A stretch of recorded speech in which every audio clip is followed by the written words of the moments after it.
इस साल में हमारा ये पहला भंडारा हुआ है। वैसे तो डेली का लग रहा है सरकारी हॉस्पिटल में, लेकिन 2026 का ये हमारा पहला है। परमपिता परमात्मा खैर करे। अब हमारा अगला भंडारा जो है वो 12 अप्रैल 2026 को लगेगा। उस दिन भीमराव अंबेडकर जी की जयंती मनाएंगे। नेता सुभाष चंद्र बोस जी ने आज़ाद हिंद फौज की नींव रखी थी। जलियांवाला बाग कांड हुआ था और श्री गुरु गोविंद सिंह जी ने 5 प्यारे बनाए थे बैसाखी वाले दिन। इसलिए बैसाखी वाले दिन हम हमेशा भंडारा करते हैं, लंगर करते हैं।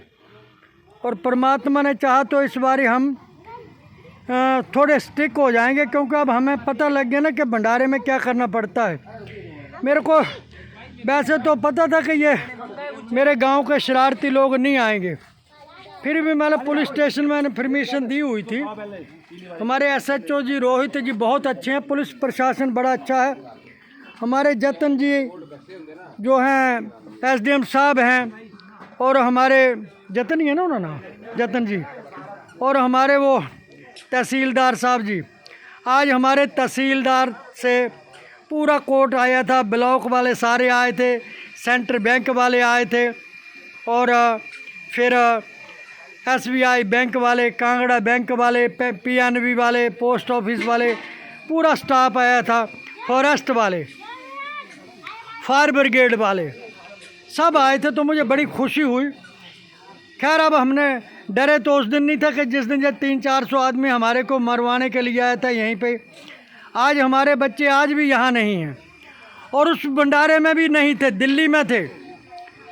लेकिन डर इसलिए नहीं था कि जब श्री गुरु गोविंद जी के आखिरी समय था माछीवाड़े के जंगलों में, उस वक्त भी वो अकेले थे। जब श्री गुरु तेग बहादुर जी का शीश गोद में आया था, उस वक्त भी 9 साल की उम्र थी। हमारा समाज जो है, हम लोग इतने गिर चुके हैं, अपने ईमान से इतने गिर चुके हैं कि हमें डर भी नहीं लगता है। धरती से पैदा हुई माता सीता, हमने देवी जी माता सीता धरती में पैदा हुई, और धरती में ही हमने इतना टॉर्च किया कि वो समा गई। यही हमारे माता पिता का करा कुछ शरारती लोगों ने। पिता जो थे हमारे तड़फ के इस दुनिया से चले गए। माँ बेचारी दिल्ली रही। इसके बड़े आहो भाग्य हैं कि उनकी डेड बॉडी भी जो है वो हॉस्पिटल में डोनेट हुई, दान हुई, और आज उनका यहाँ पर स्मारक बन रहा है। ये संगमरमर की मूर्ति हैं दोनों की, माता पिता की।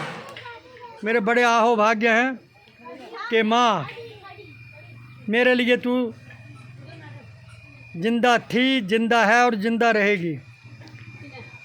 परमपिता परमात्मा जब तक तेरी सृष्टि रहे यही माँ बाप देना, और यही नानके देना, यही दादके देना, लेकिन ये परिवार मत देना। और यही हाल हमारे संत श्रोमणी श्री गुरु रविदास जी का रहा। हम लोगों ने इनका भी जीना हराम करा समय में। यही हाल इन दोनों महान हस्तियों का रहा। मेरे बड़े आहो भाग्य हैं कि आज हमारा भंडारा निर्विघ्न संपन्न हुआ। हमारा राशन भी जितना बना था, उससे जितना सोचा था उससे डबल लग गया। बड़ी खुशी है। जबकि 4 फरवरी बहुत ज़्यादा साया था, फिर भी हमारा लंगर जितना सोचा था उससे डबल लग गया। और बड़ी खुशी है कि पूरा परिवार हमारे को अपने बच्चों की तरह, बच्चे प्रदेश में है लेकिन इन्होंने महसूस नहीं होने दिया। और खुशी हुई मुझे एक सबसे बड़ी बात की कि हमारे गांव के जो समझदार सपूत, मैं उन बच्चों को सपूत कहूँगा, वो खाना खा के गए। मैं कहता हूँ धन्य है वो माँ बाप जिनके बच्चे आज ये लंगर नहीं करा, उन्होंने भंडारा नहीं खाया, उन्होंने प्रसाद ग्रहण करा। हमारे नायली के कुछ स्कूल के बच्चे जो हैं वो यहाँ खाना खा के गए, गांव के जो प्रॉपर नायली के हैं। हाँ, यूपी वाले मज़दूरों के तो तकरीबन सारे लंगर करके गए, लेकिन कुछ नाली के स्कूल में पढ़ने वाले बच्चे जो लंगर करके गए, मुझे बड़ी खुशी हुई उन बच्चों से। मैं उन बच्चों को भी आशीर्वाद दूंगा कि जिन्होंने सोचा कि ये बाबा जो है वो इतना गंदा नहीं है, इतना गलत नहीं है, इतना फ्रॉड नहीं है जितना इन लोगों ने समझ रखा है। तो जब मेरे गांव के उन बच्चों ने खाना खाया तो मुझे बड़ी खुशी हुई कि वो बच्चे, किसी वक्त माँ बाप की आज्ञा को भी उल्लंघन कर देना चाहिए, जैसे लक्ष्मण ने राम का कर दिया था। आज वो लंगर नहीं करके गए, भंडारा नहीं करके मेरे गांव के बच्चे वो परमपिता परमात्मा के चरणों में बैठ के प्रसाद ग्रहण करके गए। जय हिंद, जय भारत, नमस्कार, प्रणाम। मेरा नाम राम प्रकाश, तहसील बंगाणा, ज़िला ऊना, हिमाचल प्रदेश। मेरा मोबाइल नंबर है 8700165079। जय हिंद, जय भारत, नमस्कार, प्रणाम। जय किसान, जय जवान, जय विज्ञान।